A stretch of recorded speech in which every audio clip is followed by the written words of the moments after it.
이 세상의 모든 문명과 사상을 가지고 인생으로 태어나 살아갔던 수많은 삶을 살았던 흔적 속에 보편적인 그들의 질문이 있다면 여러분 생각에는 어떤 질문일까요?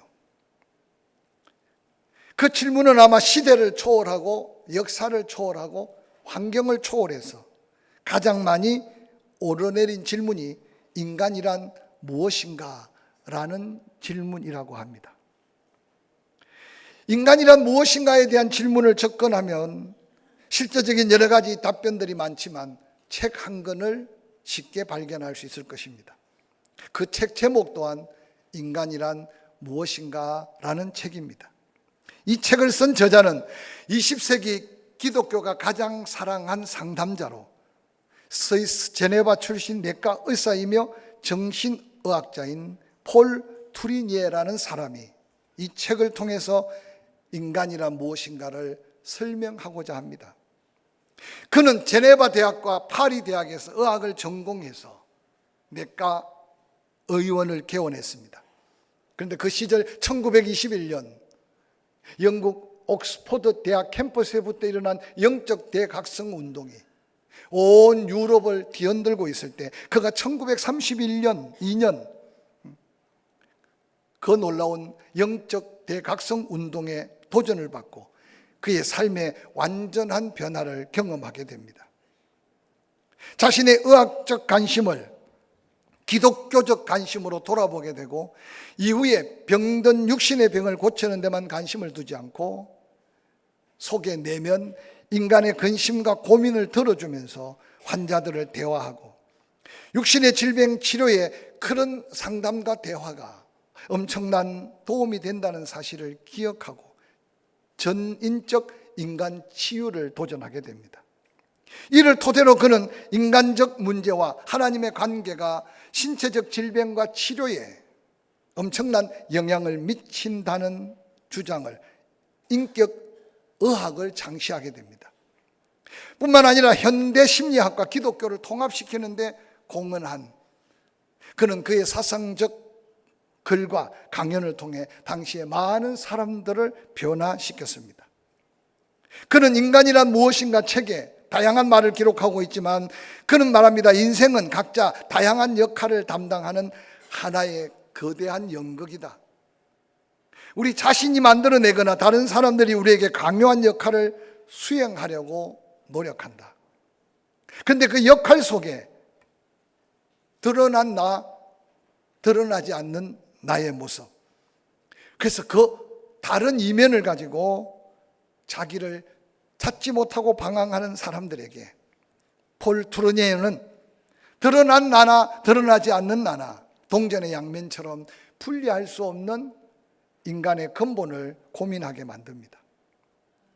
가면 안에 감추어져 있는 자신을 발견하도록 도와가면서 진정한 자기 존재감을 회복하기를 도전했던 한 상담 심리학자입니다.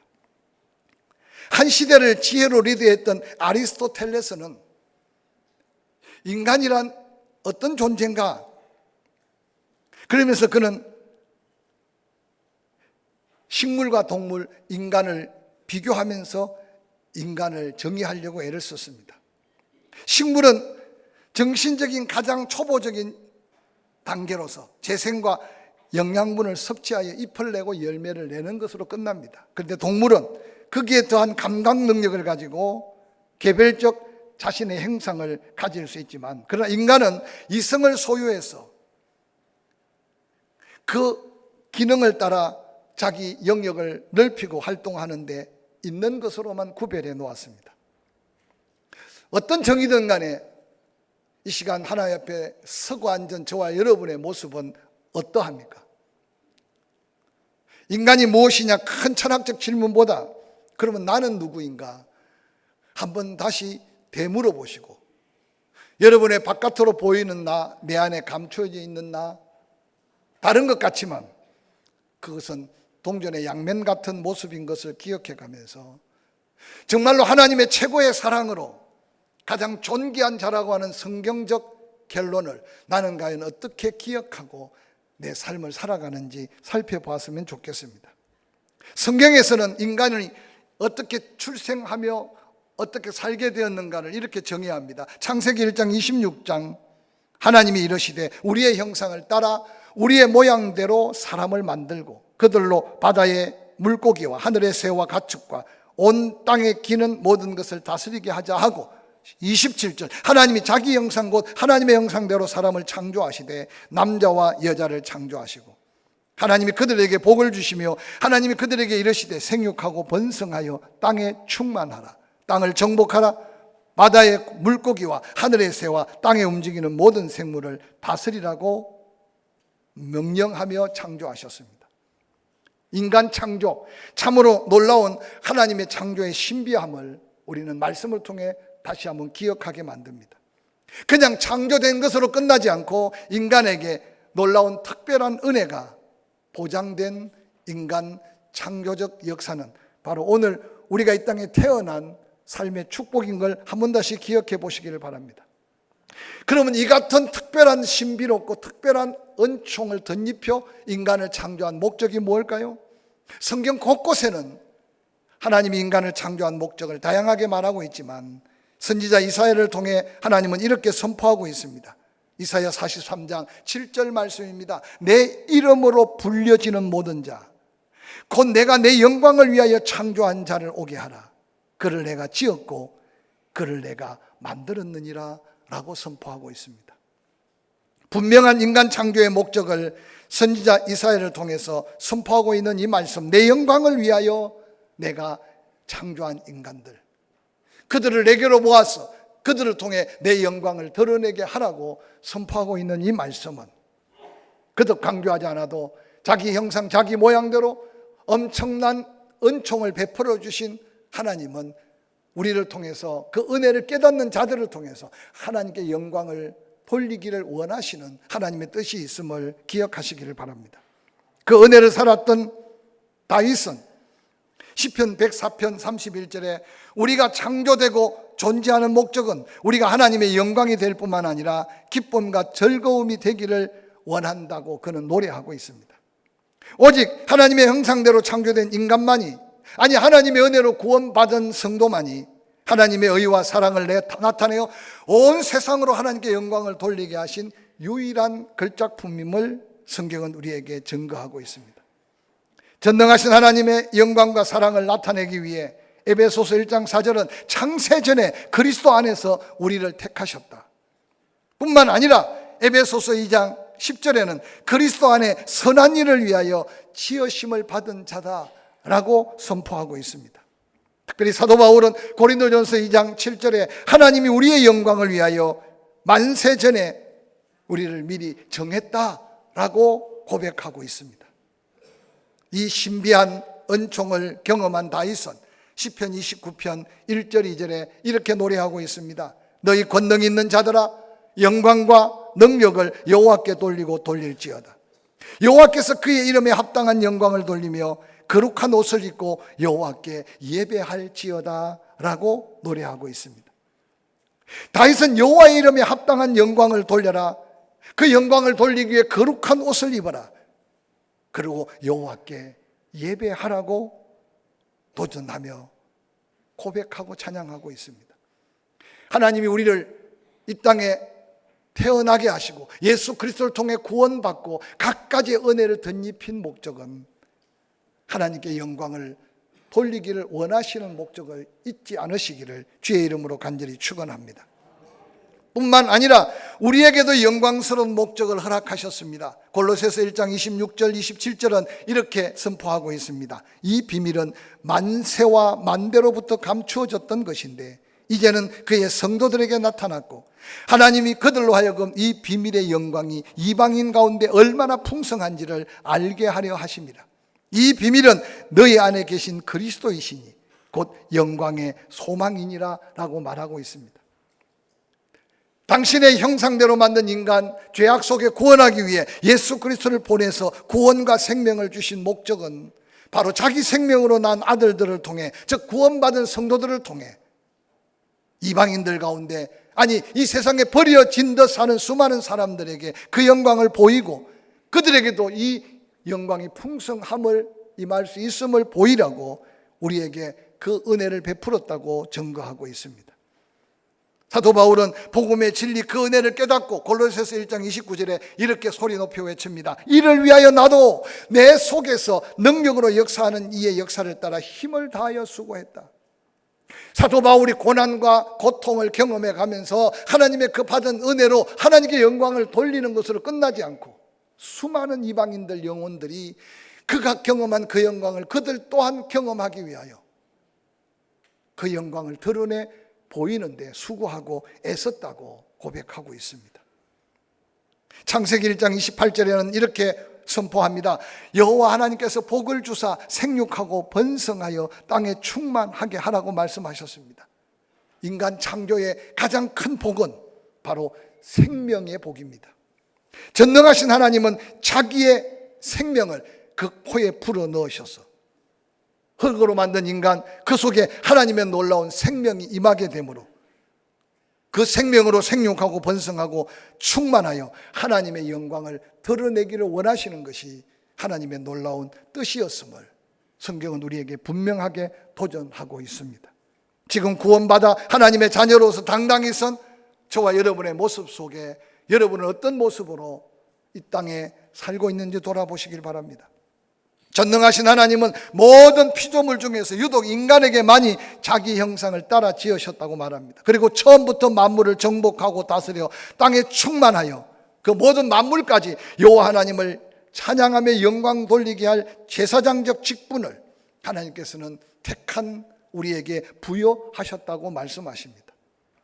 이처럼 우리는 스스로 영광스러운 그분으로 인하여 만들어진 존재며 우리의 삶의 목표는 그분의 영광스러운 뜻을 위해 부름을 받았으므로 우리의 삶 속에 그 영광을 경험하며 우리 주변에 그 영광을 보여주어 신비로운 하나님의 형상, 하나님의 은혜와 사는 나의 정체성을 다시 한번 확신할 때 우리는 더 감격스러운 삶의 모습으로 남은 생에 하나님의 영광을 위해 살게 되실 줄로 확실히 믿습니다. 여러분, 자존감이라는 말을 들어본 적이 있을 겁니다. 신구약 성경 단어 검색어로 자존감을 치면 그 많고 많은 단어 중에 구약에 한 번도 나오지 않습니다. 신약에도 한 번도 나오지 않습니다. 그런데 성경 곳곳에는 하나님의 형상대로 지음받고 우리 안에 예수께서 내주하시고 거기에 성령의 충만함을 덧입혀서 하나님의 사람다움의 삶을 끊임없이 강조합니다. 자존감이라는 단어는 나오지 않지만 그 자존감을 찾고 그 자존감 안에 살기를 원하는 하나님의 말씀을 우리는 수없이 기억하게 될 것입니다. 자존감은 좀 더 쉽게 우리말로 표현하면 자기 존중이라고 말할 수 있습니다. 생활적인 용어로 설명하면 자기 가치를 깨닫거나 자기를 사랑하거나 자기 존엄성, 긍정적인 자아상으로 자기 삶에 확신이 있는 삶을 사는 그 자세를 자존감을 회복했다, 자존감이 있다고 표현할 수 있을 것입니다. 자존감은 자신에 대한 긍정적인 자아인식, 자기 존중감이라는 사실을 한번 생각해 가면서 2018년 한 연구 결과에 보니까 어린 시절의 가정 환경이 자존감에 오랜 영향을 끼친다고 합니다. 특히 태어나서 6년 동안 그의 삶의 환경이 성인이 된 지금 모든 자존감에 엄청난 영향력을 미친다고 합니다. 우리 옛 어른들의 지혜가 3살 버릇 8까지 간다는 말이 그냥 입에 담은 쉬운 말이 아니라는 사실을 한번 상상해 보시기 바랍니다. 오늘날 많은 세상 사람들이 자기 자신을 잃어버리고 자기 자신을 제대로 알지 못해서 얼마나 삶의 피폐함을 누리고 있는지 모릅니다. 영국의 유명한 가디언지에는 자존감을 높이는 5가지 방법을 이렇게 소개하고 있습니다. 세상 사람들에게 보여주는 이성에 호소하는 거기 때문에 그냥 참고를 한번 들어보시기 바랍니다. 자존감을 높이려면 첫 번째로 비교하며 살지 말아라. 다른 사람과 자신을 비교한다는 것은 비참해지기 일보 직전이다.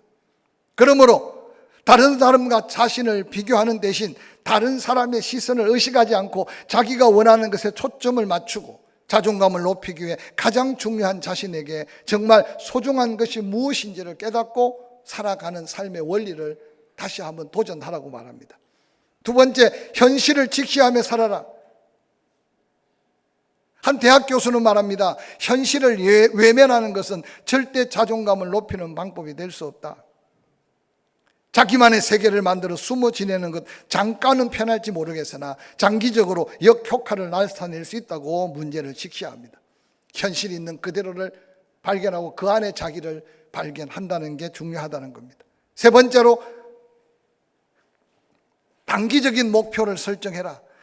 꿈은 크다고 좋다고 하지만 터무니없이 원대한 계획이나 꿈은 실패로 이어질 가능성이 많고, 실패할 때 자기 자신도 자신감도 상실하게 마련이다. 실현 가능한 목표를 세우고 성취감을 높이며 자부심과 자존감을 높여나가는 것이 중요하다고 말씀합니다. 네 번째, 긍정적인 생각입니다.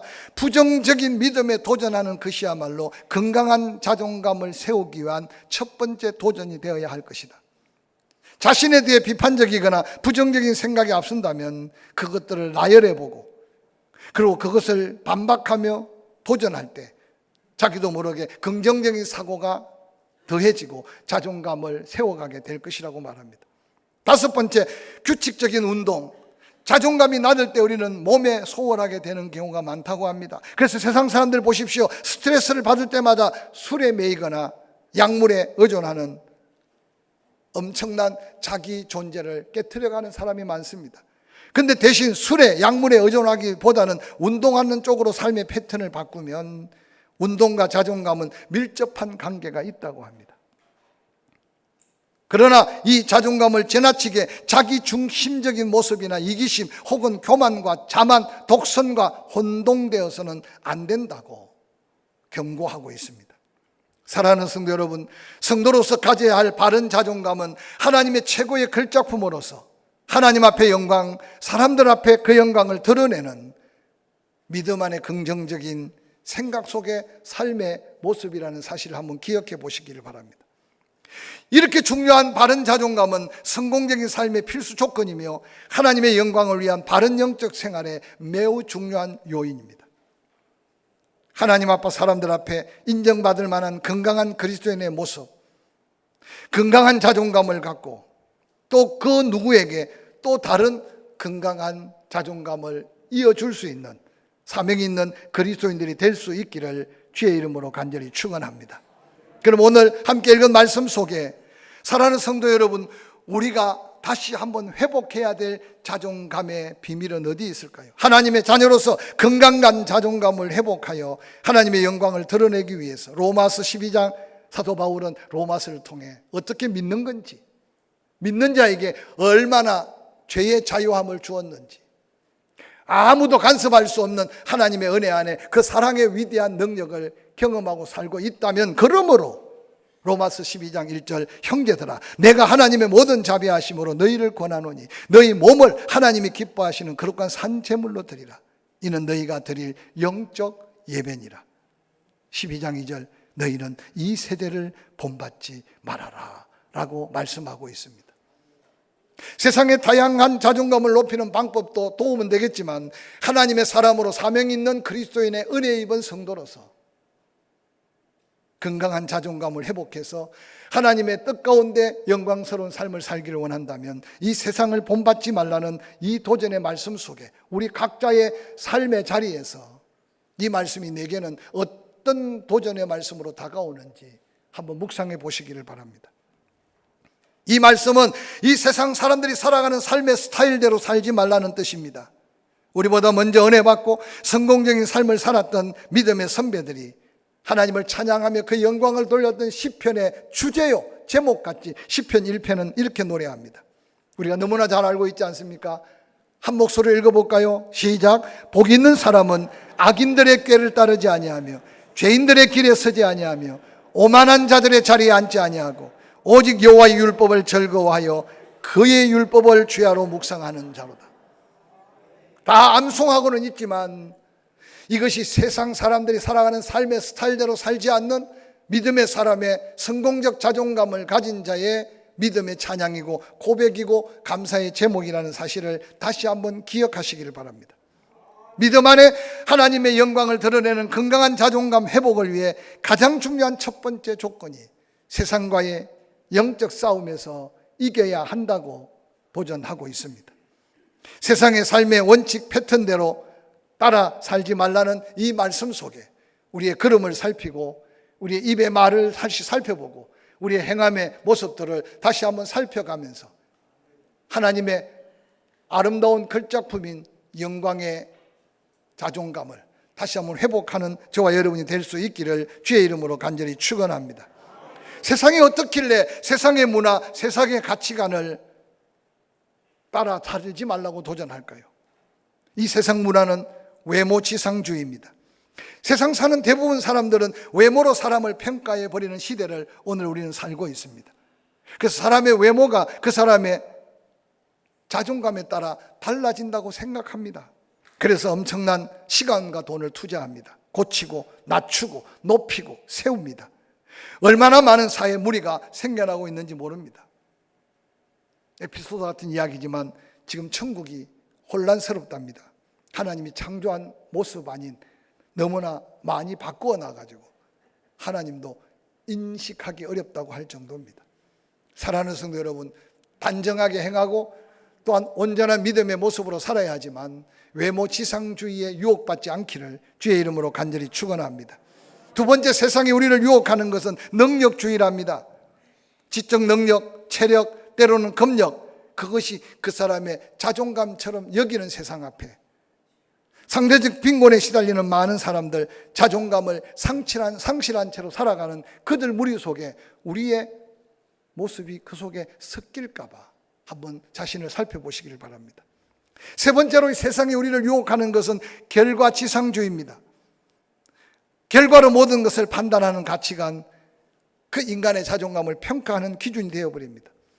박사학위나 때로는 스포츠를 하는 사람은 메달을 따지 않으면 그의 수고와 땀이 아무 의미 없어지는 것 같은 우리의 삶의 얼마나 많은 부분에 결과지상주의의 유혹 속에 우리도 중요한 자신을 잃어버리는지 모릅니다. 배경우선주의입니다. 세상 말로 말하면 인맥을 말합니다. 학연, 지연, 혈연. 그래서 정치, 경제, 세상 전반에 보면 여기에 헤어나지 못하고 자기 존재감마저 잃어버리고 사는 사람들이 얼마나 많은지 모릅니다.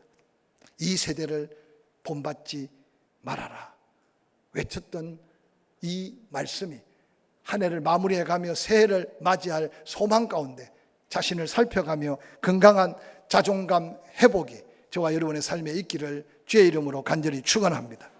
이어지는 로마서 12장 1절에 이렇게 말합니다. 그러므로 예수 믿어 구원받았느냐? 구원받았으면 정죄함이 없는 놀라운 자유함을 누리느냐? 예수 믿고 구원받아 생각 속에 영의 생각, 생명과 평안, 성령이 우리 연약함을 도우시고 그 은혜 안에 끊을 수 없는 하나님의 사랑으로 삶에 넉넉히 이김의 약속을 삶에서 누리기를 살기를 원한다면, 그러므로 형제들아, 내가 하나님의 모든 자비하심으로 너희를 구하노니 너희 몸을 하나님이 기뻐하시는 거룩한 산제물로 드리라. 이는 너희의 드릴 영적 예배라고 말합니다. 은혜 안에 건강한 자존감을 회복할 수 있는 두 번째는 하나님을 기쁘시게 하라는 겁니다. 한번 따라합시다. 하나님을 기쁘시게 하라. 사도 바울은 그 은혜를 깨달을 때마다 먹어도 마셔도 살아도 죽어도 이것은 단순한 고백이 아니었습니다. 은혜를 받으면 받을수록 자기의 삶의 의미를 깨달으면 깨달을수록 고백할 수 있는 것은 하나님을 기쁘시게 하는 일에 하나님의 영광을 위해 사는 삶이라고 도전하고 있습니다. 하나님을 기쁘시게 하는 일, 하나님을 영화롭게 하는 일에 자신의 시간, 물질, 삶을 드리며 살라고 하는 이 도전이 오늘 이 시간 우리에게 주는, 나에게 주는 영적인 도전이 뭔지를 한번 살펴보시기 바랍니다. 그러면서 말하기를 하나님을 기쁘시게 하는 삶을 한마디로 말한다면 그것은 곧 너희 몸을 거룩한 산제물로 드린 예배의 삶이다 라고 강조합니다. 하나님을 기쁘시게 할 수 있는 일이 얼마나 많겠습니까? 그 중에 오늘 로마서 12장은 너희의 몸을 산제물로 삼아 예배를 드리는 예배의 삶을 하나님은 가장 기뻐한다고 말합니다. 예배 시간이 다가오면 빈자리를 보게 되고 빈자리에 있어야 될 영혼들을 기다리는 마음이 주님의 마음뿐이겠습니까? 그러나 강요한다고, 그것을 중요하다고 날마다 간구한다고 그 자리가 채워지는 것이 아닌 걸 알기 때문에 늘 안타까운 마음으로 기도합니다. 그러나 여러분, 이해는 됩니다. 세상에 여러 가지 맡은 일이 바빠지니까 퇴근 시간이 예배 시간일 수 있습니다. 큰 마음 먹고 오면 차가 막혀서 그 시간에 도착하지 못할 수도 있습니다. 몸은 지쳐 있는 것도 있습니다. 그럼에도 오늘 성경은 우리에게 말합니다. 너희 몸을 하나님이 기뻐하시는 거룩한 산제물로 드리라고.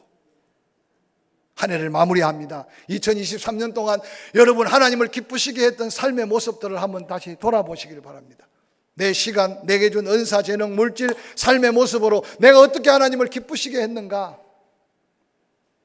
뿐만 아니라 너희 몸을 하나님이 기뻐하시는 거룩한 산제물로 드리라고 했는데 나의 예배 생활은 내 기준을 넘어서서 하나님이 나에게 준 은혜와 축복을 비교해 가면서 나는 어떤 모습으로 내 몸으로 하나님 앞에 예배한 자가 되었는가?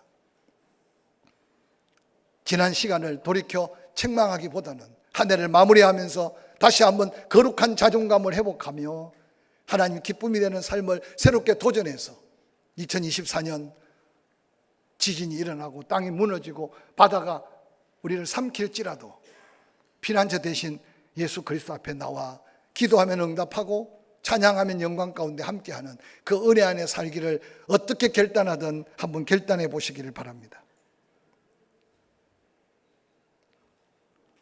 가장 아름다운 자존감은 하나님의 기쁨을 위해 쓰임받는 삶이라는 사실을 한 번 더 기억해 가시면서 우리를 창조하시고 여기까지 지키고 보호하신 그리고 우리를 최고의 걸작품으로 회복되기를 원하는 하나님의 마음을 한번 기억해 보시기를 바랍니다.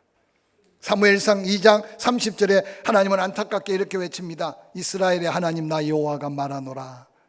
내가 전에 내 집과 내 조상의 집이 내 앞에 영원히 행하리라 하였으나 이전에 하나님이 은혜를 베풀고 그 은혜 안에 순종할 때 나는 영원한 너희의 하나님이 되고 너는 영원히 나의 백성이 될 것이라고 약속했습니다. 그러나 이제 나 여호와가 말하노니 결단코 그렇게 하지 아니하리라. 나를 존중히 여기는 자를 내가 존중히 여기고 나를 멸시하는 자를 내가 경멸하리라고 하나님은 말씀하셨습니다. 하나님을 높이고 하나님을 기쁘시게 하는 삶에 우리의 시간, 우리의 삶을 조정할 때 건강한 하나님의 형상의 회복, 건강한 자아상의 회복이 이루어질 것입니다. 마지막으로 우리가 믿음 안에 건강한 자아상을 회복하기 위한 오늘 로마서의 거룩한 도전은 3절입니다. 내게 주신 은혜로 말미암아 너희 각 사람에게 말하노니 마땅히 생각할 그 이상을 생각을 풀지 말고 오직 하나님께서 각 사람에게 나누어 주신 믿음의 분량대로 지혜롭게 생각해라. 생각은 곧 입의 말로, 생각은 곧 행동으로. 그래서 그 생각이 행동으로 나타날 때 나의 삶의 모습이 송두리째 드러나게 됩니다. 오늘 사도 바울은 성령의 감동 가운데 그렇게 외칩니다. 마땅히 생각할 그 이상의 생각을 품지 말아라. 오직 하나님이 은혜 안에 각 사람에게 나누신 믿음의 분량대로 지혜롭게 생각하고 행하라는 거죠. 자신을 바르게, 때로는 자신을 너무 스스로 높게 평가하지 말고 있는 모습 그대로 하나님 앞에 자신의 모습을 바로 바라보라는 겁니다.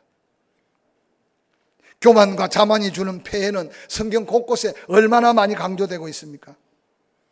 나아가서 세상의 기준으로 자신의 자존감을 갖는 것 또한 어리석고 위험할 수 있을 것입니다. 자신도 세상도 조석으로 바뀌는 현실 앞에 그것이 기준이 될 수 없다는 것은 이미 알고 있을 것입니다. 하나님은 우리에게 베푸신 특별한 은혜를 그렇게 도전합니다. 로마서 5장의 새로운 피조물이라고. 또한 시편 103편은 완전한 하나님의 죄에 대한 용서. 더 이어서 로마서 12장 끊을 수 없는 하나님의 사랑으로 우리에게 베푸신 은혜 안에서 건강한 자존감으로 하나님의 영광을 위하여 우리의 삶의 영광을 드러내어 이방인들까지 그 하나님의 영광을 맛보게 하라는 거룩한 도전 앞에 이 세대를 본받지 말아라. 하나님을 기쁘시게 하라. 마지막으로 주어진 믿음의 분량대로 주를 위해 헌신해라.